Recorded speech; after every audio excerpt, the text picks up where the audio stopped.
melaporkan secara resmi ya adanya dugaan malpraktek dan dugaan penipuan yang kami duga dilakukan oleh sebuah klinik kecantikan.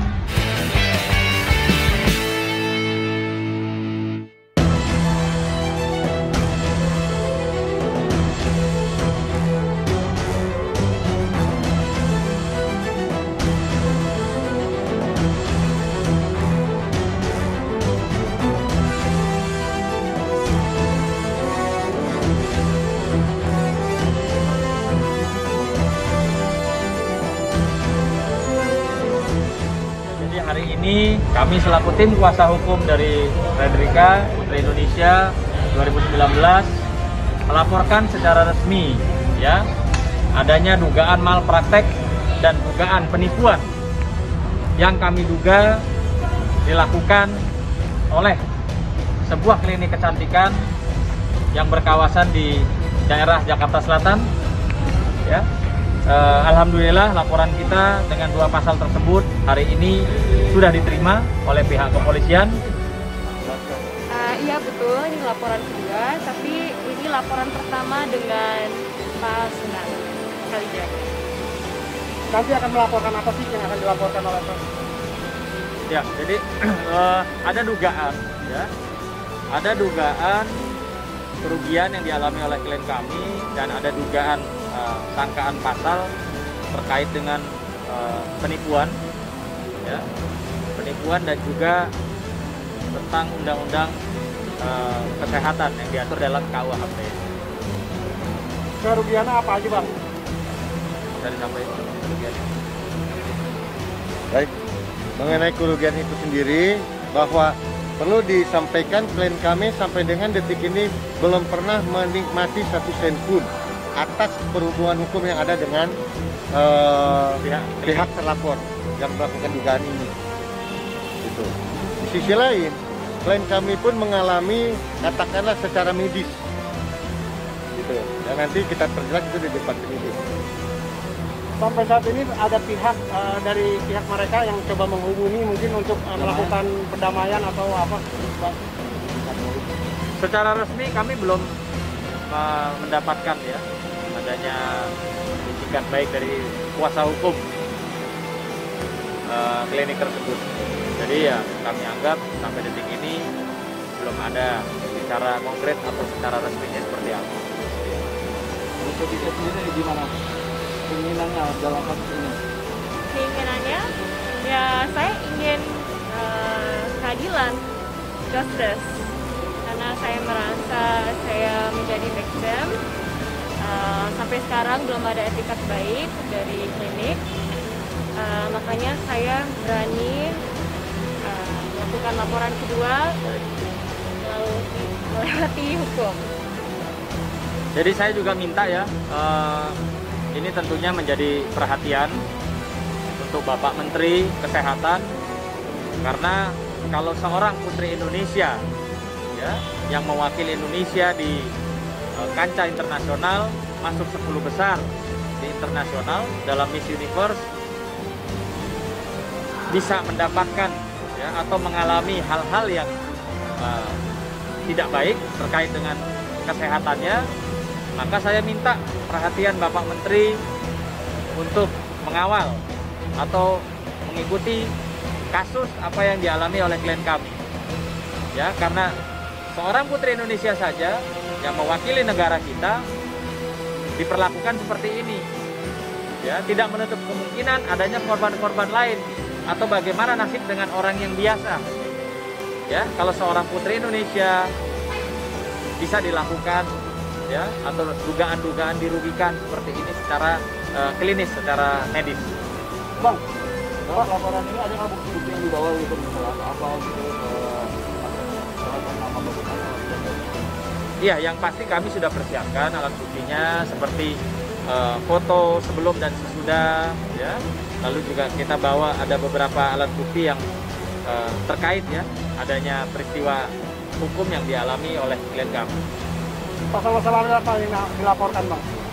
Nah, Kami di dalam hal ini mencoba untuk melaporkan dari sisi undang-undang kesehatan, tapi tanpa bermaksud mendahului, intinya undang-undang kesehatan lah, yang salah satunya itu ancamannya itu di pasal 197 undang-undang kesehatan, itu ancaman hukumannya itu 10 tahun dan denda 1,5 miliar. Berarti kan banyak kerugian yang kamu alami ya, mungkin yang tadinya kamu bisa beraktivitas, mungkin ada iklan, ada apa, itu ada hal-hal seperti itu yang mungkin kamu alami? Ada pastinya, karena ya pekerjaan saya sebagai public figure ya terganggu oleh kejadian kemarin dengan klinik tersebut. Jadi pasti saya harus ambil off dari kerja karena saya harus sembuhin dulu wajahnya. Gak hanya karena fisik ya, tapi rasa sakit yang saya alami juga berhenti saya untuk bekerja juga. Kalau boleh tahu kerugiannya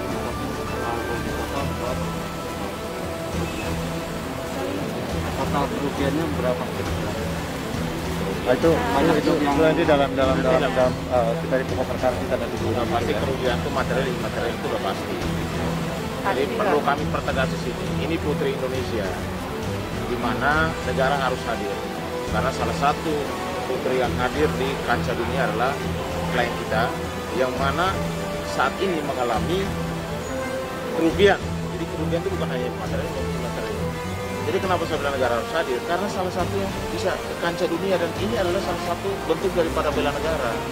Kehadiran dia kembali ke Indonesia dan mengalami ya kecelakaan seperti ini, wajahnya ya seperti yang foto yang kalian lihat, ini kan juga sangat merugikan bukan hanya kepada dirinya, juga kepada publik, kepada negara gitu loh. Sehingga kenapa dia mengambil langkah hukum? Karena memang sampai saat ini dari klinik tidak pernah punya etikat baik untuk menyelesaikan persoalan ini. Dari kecelakaan sampai dengan saat ini gitu loh. Kontrak juga sudah dilakukan, tapi juga belum ada satu sen pun melakukan kewajibannya kepada klien kami gitu loh. Jadi kami harap supaya dengan laporan ini ya, perbuatan-perbuatan yang merugikan daripada klien kami, inilah yang akan klien kami bisa mendapatkan kepastian hukum dan juga keadilan buat dirinya untuk hari ini dan juga ke depan. Jangan sampai kejadian ini berulang lagi kepada pihak-pihak yang lain. Artinya gini, klien kami telah melakukan kewajibannya. Kami memiliki bukti-bukti untuk itu. Ada perjanjian, ada hal-hal itu. Nah, klien kami telah melakukan, menjalankan apa yang menjadi kewajibannya, di mana klien kami ini diundang untuk dijadikan brand ambassador setelah perbuatan hukumnya. Nah, sudah dilakukan dan dijalankan. Nah, mungkin terkait dengan itu ada yang mau disampaikan dari Ibu? Ya, saya sebagai orang tua ya, dan langsung menyaksikan dan saksi bagaimana terjadinya peristiwa ini, dan saya tidak terima ya atas pernyataan pengacara pihak klinik tersebut yang mengatakan anak saya itu pansos ya. Di mana pansosnya?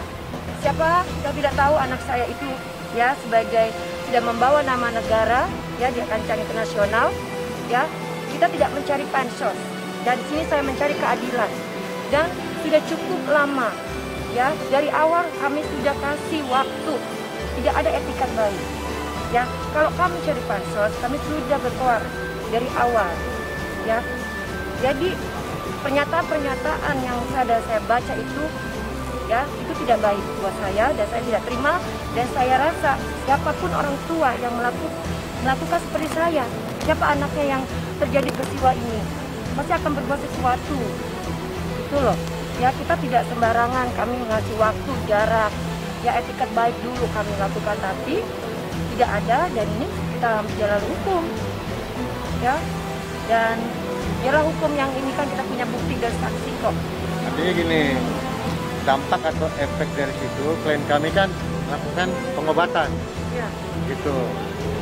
Yang sampai detik ini, seperti yang disampaikan tadi oleh Ibu dari Frederika, ya kan, dan kami bahwa telah dibuka ruang dan waktu untuk adanya suatu diskusi yang dialog.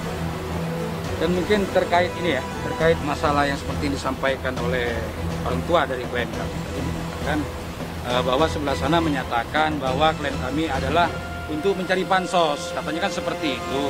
Nah, menurut kata kami ini murni Ini bukan masalah kita cari pansus. Ini murni tindak pidana. Tindak pidana apa? Yang merugikan klien kami, yaitu dari semuanya. Dari mulai endorse-nya, dari mulai kesehatannya. Ini harus dipahami dulu. Jadi kalau tidak benar, ngapain klien kami harus mencari pansos? Sedangkan beliau sudah 10 besar, bos. Ya, sudah 10 besar mendunia. Miss Universe, kan artinya tidak perlulah kita harus menyatakan kalau klien kami mencari pansos. Ini murni pidana. Makanya hari ini kita datang ke sini untuk melakukan upaya hukum, pembelaan hukum. Apalagi beliau seorang perempuan, wajib kita bela hukumnya.